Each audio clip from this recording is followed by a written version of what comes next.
నాడు ఆంధ్రజ్యోతి సాక్షి మూడు ప్రధాన వార్తాపత్రికల్లో ఉన్న వార్తలు, వాటిలో వాస్తవాలు, వాటి ఉద్దేశాలు అన్నీ కూడా మనం ఉన్నది ఉన్నట్టు ఈ వీడియోలో డిస్కస్ చేద్దాం. కంటెంట్ నచ్చిన వాళ్ళు మీ మిత్రులందరికీ కూడా వీడియో లింక్ షేర్ చేయండి, మీ అభిప్రాయాన్ని కామెంట్ చేయండి. అలాగే అందరికీ కూడా సంక్రాంతి శుభాకాంక్షలు. మీరు ఏ బిజీలో ఉన్నా, ఏ టైంలో ఉన్నా మన ఛానల్ని, మన వీడియోస్ ఏదో ఒక టైంలో చూస్తారు. నేను కూడా ఎక్కడున్నా సరే ఇన్ టైంలో పోస్ట్ చేయడానికి చూస్తున్నా. కొత్త వాళ్ళని మ్యాక్సిమం సబ్స్క్రైబ్ చేయించండి. మొత్తం పండగ తర్వాత అంతా కూడా పొలిటికల్ ట్విస్టులు చాలా ఉండబోతున్నాయి మన రాష్ట్రంలో. ఈ నెలాఖరు నుంచి అనేక ట్విస్టులు జరుగుతాయి, అనేక మార్పులు జరుగుతాయి. పెద్ద పెద్ద నాయకులు కూడా పార్టీలు మారిపోతారు, ఊహించిన నాయకులు కూడా పార్టీలు మారిపోతారు. బ్లాస్టింగ్సే, కొన్ని బ్లాస్టింగ్స్. అలాగే టీడీపీలో కూడా సీట్లు ఇవ్వని వాళ్ళు బయటకు వచ్చి గొడవ చేసే ఆలోచనలో ఉన్నారు. ఎందుకంటే టీడీపీలో ఒక చెడ్డ సంస్కృతి, సీట్లు ఇస్తానని చెప్పి కొంతమంది దగ్గర డబ్బులు తీసుకున్నారంట. ఎవరో కొంతమంది నాయకులు సీట్లు ఇస్తాను అని చెప్పి డబ్బులు తీసుకున్నారు. అదంతా ఇప్పుడు పార్టీలో కొంచెం గందరగోళంగా మారిపోతుంది. సో అవన్నీ చెప్పుకుందాం టైం చూసి. ఇక ఈనాడులో బ్యానర్ వార్త చూసుకుంటే, ఇటు ఏక్ భారత్ స్ఫూర్తిని ప్రతిబింబించే సంక్రాంతి. ప్రధానమంత్రి నరేంద్ర మోదీ గారు ఢిల్లీలో సంక్రాంతి వేడుకల్లో పాల్గొన్నారు. అది ఒక ఫోటో వేశారు. అలాగే సీఎం గారి దగ్గర తాడేపల్లి క్యాంప్ ఆఫీస్ దగ్గర సంక్రాంతి వేడుకలు జరిగాయి నిన్న. అక్కడ కూడా ఒక ఫోటో వేశారు మధ్యలో. అలాగే ఈ చివర రాజధాని ప్రాంతంలో, మందడం ప్రాంతంలో పవన్ కళ్యాణ్ గారు అలాగే చంద్రబాబు గారు వాళ్ళిద్దరూ సంక్రాంతి వేడుకల్లో భోగి సంబరాల్లో పాల్గొన్నారు. అది కూడా చూడొచ్చు. ఆ మూడు పక్కన వేశారు. ఇక ఈనాడులో బ్యానర్ వార్త, అరకొర దీవెన. పేద పిల్లలకు ఏ మూలకు చాలని వసతి దీవెన. ఫీజులు 40 నుంచి 70,000, ఇస్తున్నది 20,000. వాటిని సకాలంలో విడుదల చేయనిపోయినాం. గత ఏడాదికి సంబంధించి ఒక విడత ఇప్పటికీ పెండింగ్. IIITల్లో అదనంగా వసూలు. వసతి దీవెన అంటే తెలుసు కదా, మెస్ ఛార్జీలు. చాలా సింపుల్గా చెప్పుకోవాలంటే, మన ప్రభుత్వం ఏం చేసింది, ఈ కొత్త ప్రభుత్వం వచ్చాక పాత స్కీములకు పేర్లు మార్చేశారు. ఇప్పుడు ఫీజు రియంబర్స్మెంట్ ఎప్పుడో రాజశేఖర రెడ్డి గారు ఉన్నప్పటి నుంచి అమలు చేస్తున్న ఫీజు రియంబర్స్మెంట్నే జగనన్న విద్యా దీవెనగా మార్చేశారు. అవి అన్ని ప్రభుత్వాలు అమలు చేసే ఈ ప్రభుత్వం ఇంకా వరస్ట్గా అమలు చేస్తుంది, పెండింగులు పెడుతుంది. అలాగే మెస్ ఛార్జీలు అని గత ప్రభుత్వాలు ఇచ్చేవి. ప్రతి సంవత్సరం కూడా మెస్ ఛార్జీలు ఇస్తారు. గవర్నమెంట్లు నేరుగా విద్యార్థుల ఖాతాల్లో వేస్తారు వాళ్ళ ఖర్చుల కోసం. ఈ ప్రభుత్వం దాన్ని వసతి దీవెన అనే పేరు మార్చి రంగులద్ది పెట్టారు, కానీ అది కూడా సరిగ్గా ఇవ్వట్లేదు అనేది రాశారు. ఆకలితో అలంటిస్తున్న వారికి అరకొర ముద్ద పెట్టి కడుపు నింపేశాం అని ప్రచారం చేసుకుంటే ఎలా ఉంటుంది? జగన్ ప్రభుత్వం విద్యా దీవెనలా ఉంటుంది. విద్యార్థులు వసతి భోజనం కోసమని కాలేజీలు, హాస్టళ్ళు రూ. 70,000 దాకా వసూలు చేస్తుంటే, దీవెన పేరుతో జగన్ ఇస్తోంది మాత్రం 20,000 లోపే. అది 2 వాయిదాల్లో. అవి అరకొరగానే. మీ పిల్లల చదువుల బాధ్యత నాది అని చెప్పిన జగన్ మాటలు నమ్మి ముందడుగు వేసిన వాళ్ళు ఇప్పుడు ఆయన ఇచ్చే అరకొర వసతి దీవెన చాలక, అది ఇచ్చేది సమయానికి అందక 10 లక్షల మంది విద్యార్థులు లబోదిబోమంటున్నారు. ఇది హాస్టల్స్లో ఉన్న విద్యార్థుల పరిస్థితి. ఇది హాస్టల్స్లో ఉన్న విద్యార్థులకు వాళ్ళ మెస్ ఛార్జీలు, వాళ్ళ మెయింటెనెన్స్కి సంవత్సరానికి 20,000 ఇస్తారు. అది కూడా ఇన్ టైంకి ఇవ్వట్లేదు అనమాట. మరోవైపు విద్యా దీవెన అని చెప్పి ఫీజు రియంబర్స్మెంట్ కూడా టైంకి ఇవ్వట్లేదు. అలా ఈ 2 పథకాల్లో ఉన్న లోపాలను చూడొచ్చు. అలాగే రేపైతే న్యూస్ పేపర్స్ ఉండవండి, రేపు సెలవు అనమాట. రేపు న్యూస్ పేపర్స్ ఈరోజు పబ్లికేషన్ అవ్వదు. సో రేపైతే మనం ఈ న్యూస్ పేపర్ వీడియో ఉండదు. తర్వాత ఆదాయం కోసం ఆలయమా? విశాఖలో ఆలయాలపై శారదాపీఠం కన్ను, వ్యతిరేకిస్తున్న స్థానికులు. యాక్చువల్ విశాఖపట్నంలో శారదాపీఠం విస్తృతం చేయడానికి ప్రభుత్వం ఒక 15 ఎకరాలు చాలా తక్కువ రేటుకి ఆ పీఠానికి ఇచ్చింది. వాళ్ళు దాన్ని ఏం చేస్తున్నారు, దాన్ని కమర్షియల్గా వాడుకొని ఆదాయం పెంచుకునే ప్రయత్నం చేస్తున్నారు. సో వాళ్ళు ఆ ట్రస్ట్ ఆదాయం పెంచుకోవడానికి ప్రభుత్వం ఎందుకు భూములు ఇవ్వాలి తక్కువ రేటుకి అనే సమస్య, అదే ప్రశ్న. సో ఇక్కడ ప్రభుత్వ పెద్దల వాళ్ళ భక్తులు కాబట్టి వాళ్ళు ఏమడిగినా వీళ్ళు ఇచ్చేస్తున్నారు. అక్కడంతా విశాఖపట్నంలో గందరగోళంగా ఉంది పరిస్థితి. విశాఖ శారదాపీఠం శాశ్వత ఆదాయ మార్గాలకు ఉవ్విళ్ళూరుతోంది. నిత్యం ఆదాయం తీసుకొచ్చే దారులను వెతుకుతోంది. భవిష్యత్తులో ఆర్థికపరమైన ఇబ్బందులు తలెత్తకుండా వ్యూహాత్మకంగా అడుగులు వేస్తోంది. ఇందుకు సేవ ముసుగులో వైకాపా ప్రభుత్వం నుంచి భారీగా లబ్ధి పొందాలని చూస్తోంది. ఇప్పటికే భీముల్లో 100 కోట్ల విలువ చేసే 15 ఎకరాలను కారుచౌకగా దక్కించుకుంది. వేద విద్య కోసం గతంలో కేటాయించిన ఆ భూములకు సంబంధించి ఆదాయ సముపార్జనకు వీలుగా ఉత్తర్వులు మార్చాలని ముఖ్యమంత్రికి లేఖ రాయడం ఇప్పుడు చర్చనీయాంశమవుతోంది. సో ఇవన్నీ చూడొచ్చు. ఆదాయం వచ్చే మార్గాలు ఎంచుకుంటున్నారని ఇచ్చారు.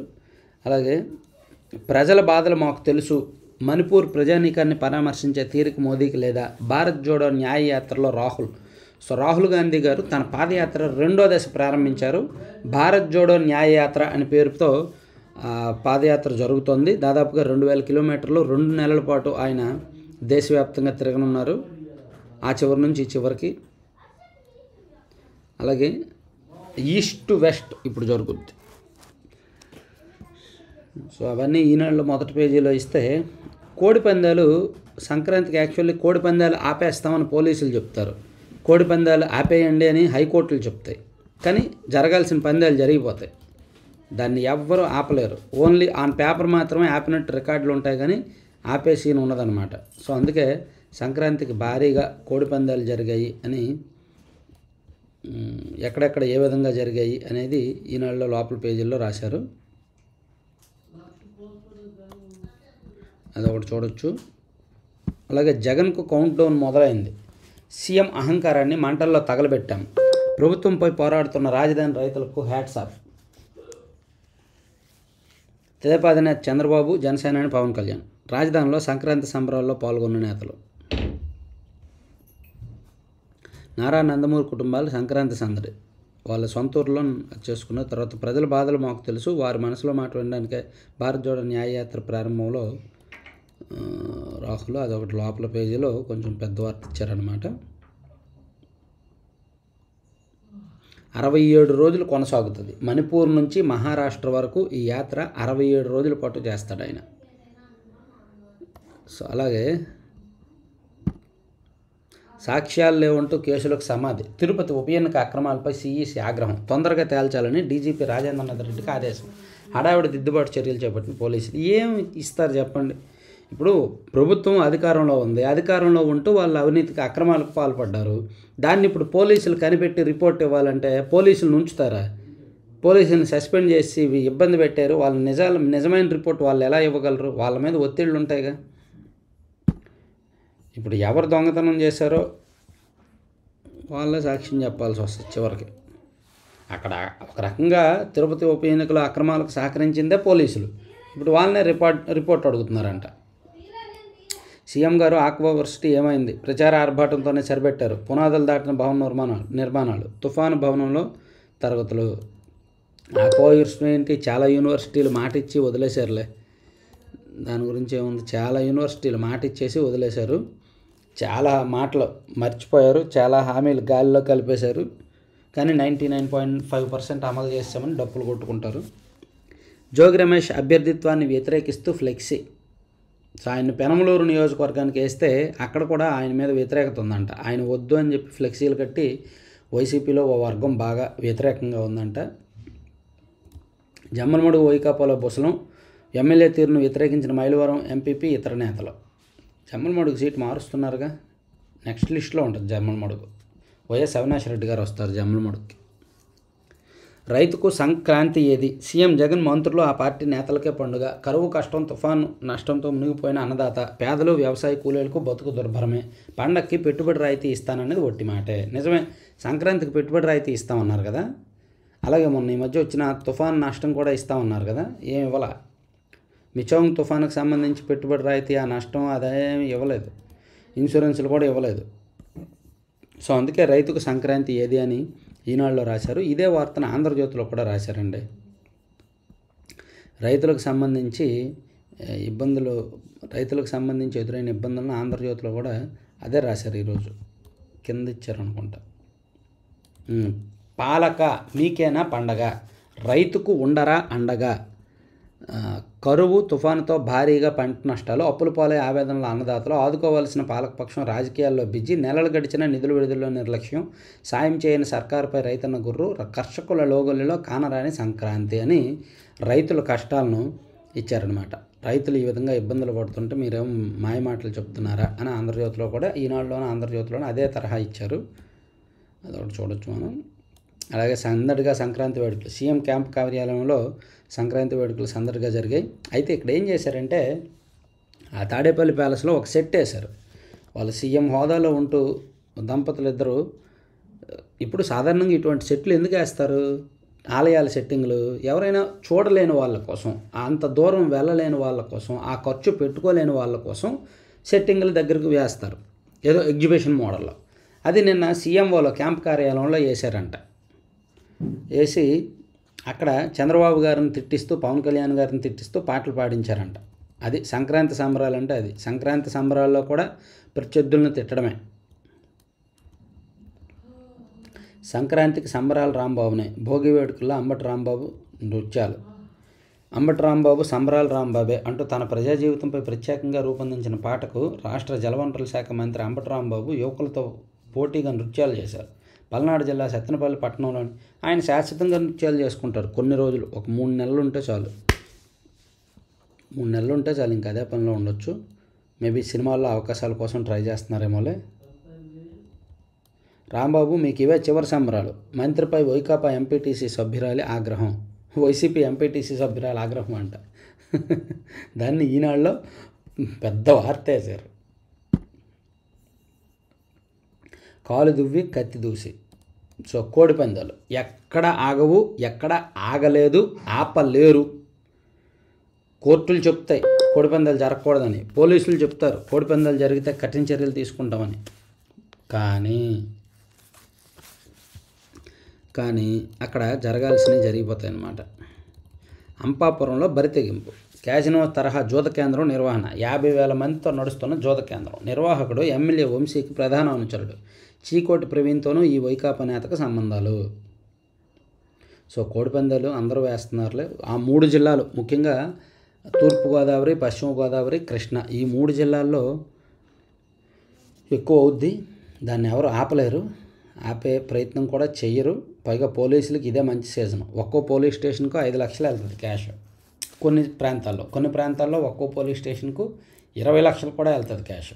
సో వాళ్ళకు కూడా సంక్రాంతి సీజన్, పోలీసులకు కూడా సంపాదించుకోవడానికి. వాళ్ళు ఎందుకు ఆపుతారు?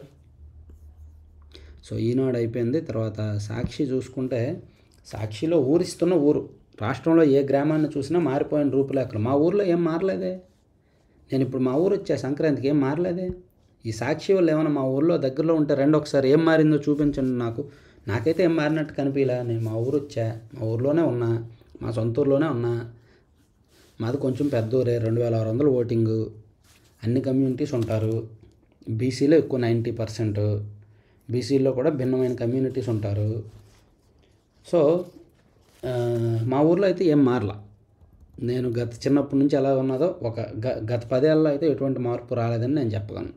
గత 5 ఏళ్లలో, గత ప్రభుత్వం ఉన్నప్పుడు అయితే కొన్ని రోడ్లు పడ్డాయి, చాలా రోడ్లు పడ్డాయి. మా ఒక 7-8 లైన్స్లో సిమెంట్ రోడ్లు వేశారు గత ప్రభుత్వం ఉన్నప్పుడు. ఈ ప్రభుత్వం వచ్చాక ఎక్కడ ఏమీ వేయలేదని నేను ఖచ్చితంగా చెప్పగలను. మరి మా ఊర్లో నా కళ్ళెదురుగా లేనప్పుడు, నేను దారిలో వస్తున్నప్పుడు ఏ ఊర్లో కూడా మార్పు లేనప్పుడు, మీ ఊర్లో ఏమైనా మారిందా కామెంట్ చేయండి. మీ ఊర్లో సంక్రాంతికి ఊర్లో వెళ్ళి ఉంటారు కదా, ఏమైనా మీ ఊరు మారిందా? ఏమైనా ఊరిస్తుందా? ఊరు కరెక్టేనా? ఒకసారి కామెంట్ చేయండి. సంక్రాంతికి మీరు కూడా నాలాగే సొంత ఊర్లకు వెళ్ళే ఉంటారు. అక్కడ ఈ 3-4 సంవత్సరాల్లో ఏమైనా మారితే కనుక కామెంట్ చేయండి సరదాగా. తర్వాత సంబరంగా సంక్రాంతి వేడుక. సీఎం క్యాంప్ కార్యాలయంలో ఘనంగా నిర్వహణ. ప్రజలందరికీ మంచి జరగాలంటూ రాష్ట్ర ప్రజలకు సీఎం జగన్ సంక్రాంతి శుభాకాంక్షలు. భోగి మంటలు వెలిగించి సంబరాలను ప్రారంభించిన జగన్ దంపతులు. ఎన్ని గంటలకు తెలుసా భోగి మంటలు వెలిగించారు? 10:30-11 ఆ టైంకి. భోగి మంటలు ఎవరైనా ఎర్లీ మార్నింగ్ వేస్తారు. నేనైతే 3:30కి వేసాను నిన్న పొద్దున్న భోగి మంట మా ఇంటి దగ్గర. ఇక్కడ చూడండి, అంతా పట్టపగలు 10:30కి మొత్తం వస్తాయి. అప్పుడు భోగి మంట వేశారు. భోగి మంట ఎవరైనా ఎర్లీ మార్నింగ్ వేస్తారు, కానీ మన ప్రభుత్వ పెద్దలు మాత్రం 10:30కి వేశారంట. తర్వాత 18 లక్షల ఆరోగ్యశ్రీ కార్డుల పంపిణీ. కొనసాగుతున్న మిగిలిన కార్డుల పంపిణీ. మొత్తం 1.42 కోట్ల స్మార్ట్ కార్డులను ఇస్తున్న ప్రభుత్వం. ఆరోగ్యశ్రీ సేవల వినియోగంపై ప్రజలకు అవగాహన. వైద్య ఖర్చుల పరిమితి 5 లక్షల నుంచి 25 లక్షలకు పెంపు. సేవలు సులభంగా అందుకోవడానికి ఫోన్లలో యాప్ డౌన్లోడ్. మంచిది. ఇదంతా ప్రచారానికే తప్ప వాస్తవంలో ఉండదు. ఆరోగ్యశ్రీ అంతా అవినీతిమయమైపోయింది. రాజ్యసభలో టీడీపీ అడ్రస్ గల్లంతే. ఏప్రిల్ 2తో పూర్తి కానున్న టీడీపీ సభ్యుడు కనకమేడల పదవీకాలం, వైఎస్ఆర్సీపీ సభ్యుడు వేమిరెడ్డి, బీజేపీ సభ్యుడు సీఎం రమేష్ల పదవీకాలం ముగిసేటప్పుడే రాష్ట్ర కోటాలో ఖాళీ అయ్యే ఈ 3 స్థానాలకు ఫిబ్రవరి లేదా మార్చిలో ఎన్నికలు. అసెంబ్లీలో సంఖ్యాబలాన్ని బట్టి చూస్తే ఈ 3 వైసీపీ ఖాతాలోకే. చివరికి రాజ్యసభలో ఉనికి లేకుండా పోనున్న టీడీపీ. ఎమ్మెల్సీల గురించి కూడా అదే రాశారు. శాసనమండలిలో కూడా టీడీపీ ఉండదనే రాశారు. కానీ ఇప్పుడు టీడీపీకి శాసనమండలిలో 5 ఉన్నారు. సో అంతా సంబరం చేసుకోవడం కాదు. ఇక ఆంధ్రజ్యోతిలో చూస్తే, ఆంధ్రజ్యోతిలో బ్యానర్ వార్తగా 87 రోజులే వైసీపీ సర్కార్కు కౌంట్ డౌన్ మొదలు. పవన్తో కలిసి చెబుతున్న అమరావతి రాజధాని. మళ్ళీ వైసీపీ వస్తే ఏపీని మర్చిపోవడమే పవన్. రాజధాని గ్రామం అందడంలో ఉభయుల భోగి సంకల్పం. మంటల్లో చీకటి జీవాల దహనం. దేవతల రాజధానిలో రాక్షస వధ. ఇప్పుడు అమరావతిలో సైకో వధ. మంచి రోజులు వస్తున్నాయి. విశాఖ ఆర్థిక రాజధాని. కర్నూలులో హైకోర్టు బెంచ్. ఇది రెండు పార్టీల అధినేతలు కలిపి నిన్న స్పష్టంగా రాజధాని విషయంలో కొన్ని స్పష్టమైన ప్రకటనలు చేశారు. అలాగే తాడేపల్లిలో ఎన్నికల భక్తి. భారీ ఖర్చుతో ఎన్నికల వేళ రాజకీయ సంక్రాంతి. జగన్ నివాసంలో తిరుమల సెట్టింగ్. అదంతా మన దౌర్భాగ్యం.